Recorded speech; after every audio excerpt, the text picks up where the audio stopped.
भगवान के तिरुपति बालाजी के रूप में अवतरित होने की विशेषता क्या है? भगवान श्री राम ने 24वीं चतुर्युगी के त्रेता में अवतार लिया। यह 28वीं चतुर्युगी का कलयुग है। 28वीं चतुर्युगी के द्वापरांत में कृष्णावतार है और 24वीं चतुर्युगी के त्रेतांत में श्री रामावतार है। तो रामावतार कृष्णावतार से बहुत पुराना, लाखों करोड़ों वर्ष पुराने अंतर है उसमें। तो श्री राम जी का जो अवतार है, उस समय भगवान श्री राम लीला करते हुए जब दक्षिण भारत में आए और अग्नि में उन्होंने जानकी जी को प्रतिष्ठित किया। तुम पावक महु करो निवासा, जब लग करो निशाचर नासा। अग्नि में उनको स्थापित किया जानकी जी को। तो अग्नि में कौन स्थापित हुई? जानकी जी। और जो वेदवती थी, पूर्व जन्म में जो ऋषि कन्या वेदवती थी, जो अयोनिजा थी, वेदोच्चारण महर्षि कर रहे थे और उनकी वेद की ऋचाओं से वह कन्या प्रकट हो गई वेदवती। और उसने तप किया कि भगवान श्री नारायण महाविष्णु श्री राम ही मेरे पति हों, इस भाव से तप किया। और रावण ने आकर के उनके तप में विघ्न किया, उसके केस पकड़ लिए। तब उसने अपने हाथ से ही अपने केशों पर प्रहार किया तो केस तो कट गए और उन्होंने योगाग्नि में अपने देह को भस्म कर दिया। वही वेदवती जो थी, वही प्रतिबिंब सीता के रूप में उत्पन्न हुई। जो वेदवती थी पुराण के अनुसार, वही भगवान की शक्ति तो है ही है, पर वही वेदवती प्रतिबिंब सीता के रूप में प्रकट हुई। तो अब मूल में जो जानकी जी हैं वो तो अग्नि में प्रतिष्ठित हो गई, और जो छाया सीता हैं वो वेदवती सीता है। वो वेदवती ही सीता जी के रूप में, प्रतिबिंब सीता के रूप में प्रकट हुई और लंका गई, राक्षसों का उद्धार किया। और जब आई लौट के तो राम जी ने मुंह फेर लिया। क्यों? एक पत्नी व्रत हैं, भले ही तत्व की दृष्टि से भेद न हो तो भी केवल विदेहराज नंदिनी श्री जानकी जी का ही पाणी ग्रहण उन्होंने किया है। वो दूसरी किसी नारी को पत्नी भाव से स्वीकार नहीं कर सकते, इसलिए उन्होंने मुंह फेर लिया और कहा कि तुम्हारी हमारे जो काम था वो हमने कर दिया, अब तुम्हारी जहाँ इच्छा हो वहाँ चले जाओ। लोगों को बड़ा कष्ट भी हुआ कि राम जी ने इतना सब श्रम क्यों किया। लक्ष्मण जी एक बार घबरा गए, लेकिन भगवान का रुख उन्होंने देख लिया। लक्ष्मण जी ने काष्ठ एकत्रित कर लिए और वेदवती सीता उसमें प्रविष्ट हो गई। जो छाया सीता थी वो प्रविष्ट हो गई और अग्नि ने जो वास्तविक सीता जी हैं वो लाकर समर्पित की। अब वेदवती सीता ने राम जी से शिकायत की, मैंने पूर्व जन्म में भी तपस्या की और उस समय में भी अयोनिजा थी, और इस बार भी धरती से प्रकट हुई तो अयोनिजा रूप में प्रकट हुई, क्योंकि इन पराम्बा सीता में ही वेदवती सीता का समावेश हो गया।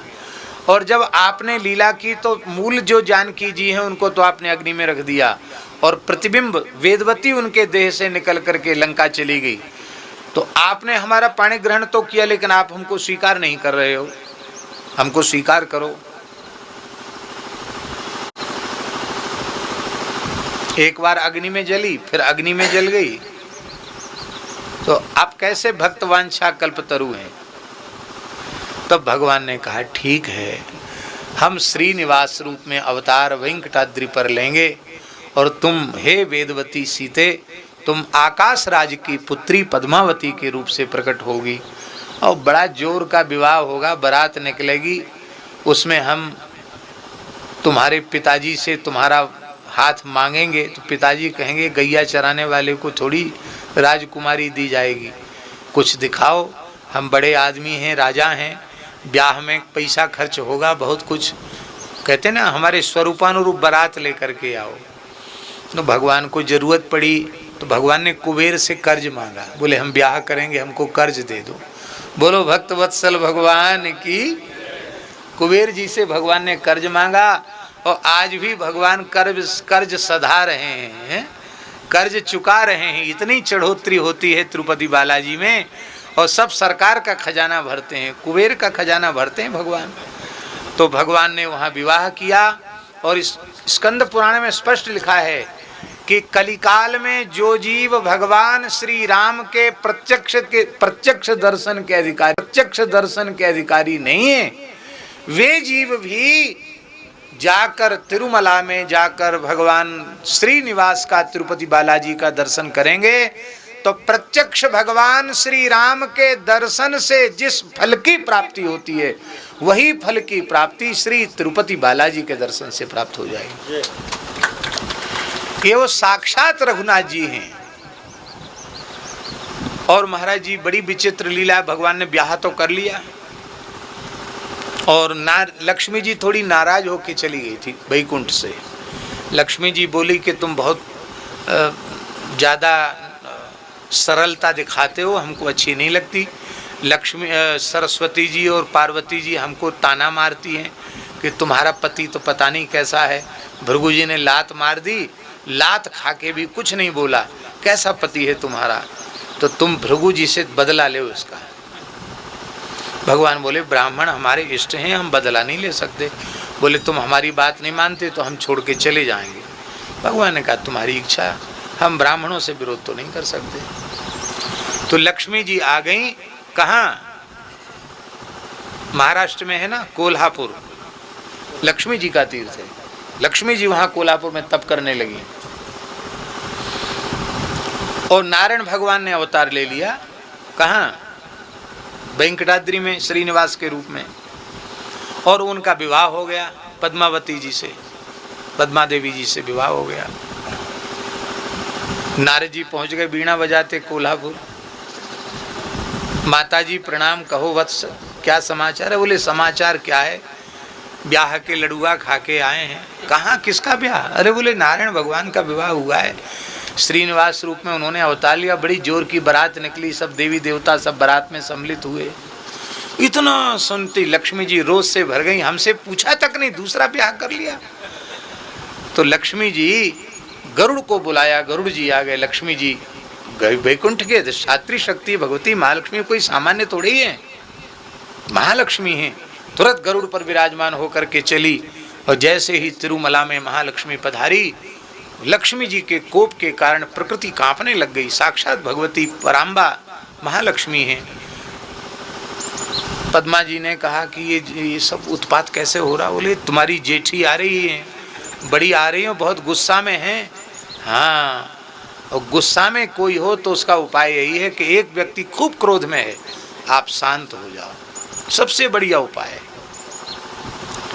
कोई कितने भी क्रोध में क्यों ना हो, आप निर्विकार रहे जाओ बस।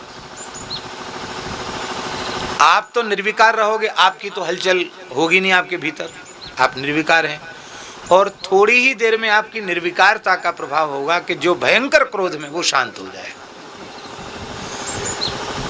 ये क्रोध को जीतने की बहुत अच्छी युक्ति है। आप निश्चय कर लो कि हमको एक तरफा, माने हमको एक्शन रिएक्शन कुछ नहीं, हम तो जैसे नॉर्मल ऐसे ही रहेंगे बस, ऐसे समझ लो कुछ हुआ ही नहीं। करो, कितना गुस्सा करते हो, करो, गाली दो, चिल्लाओ, कुछ भी करो, हम जैसे तैसे। तो आखिर वो ठंडे पड़े। भगवान ने यही समझाया पद्मा, तुम मत कुछ कह देना, हम भी कुछ नहीं कहेंगे, चुप रहेंगे, अपने आप बड़ी हैं, शांत हो जाएंगे। थोड़ा गुस्सा है, अभी नया नया ब्याह हुआ है। लक्ष्मी जी आ गई। तो लक्ष्मी जी के क्रोध को देख करके लक्ष्मी जी ने कहा पद्मावती जी से कि तुमको पूछना तो चाहिए था कि तुम्हारा पहले ब्याह हुआ कि नहीं हुआ, ऐसी ब्याह कर लिया तुमने। तुम्हारे पिताजी ने नारायण भगवान से कहा कि आपने भी नहीं बताया, हमारे साथ छल किया।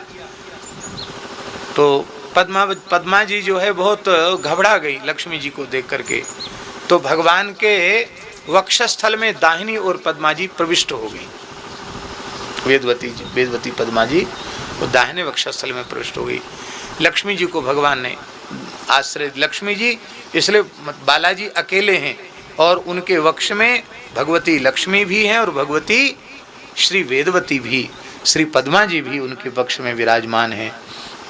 पर भगवान ने कहा देखो पद्मावती जी तो अब हमारे साथ रहेंगी ही, पर तुमने गुस्सा किया है तो थोड़ा बहुत तो गुस्सा की सज़ा मिलनी चाहिए। तुम नीचे रहो, इस पहाड़ पर नहीं रह सकती हो। तो नीचे कौन सा शहर है? तिरुपति शहर है नीचे, उस शहर में भगवती का मंदिर है, लक्ष्मी जी का। वहाँ लोग जाकर दर्शन करते हैं, और दर्शन जरूरी है वहाँ, लेकिन वहाँ बोले यहाँ पहाड़ पे नहीं, गुस्सा करो तो यहाँ मत रहो। बोलो भक्तवत्सल भगवान की। ये सब भगवान की लीला है। ना लक्ष्मी जी भगवान को छोड़ने वाली है, ना भगवान लक्ष्मी जी को छोड़ने वाले हैं।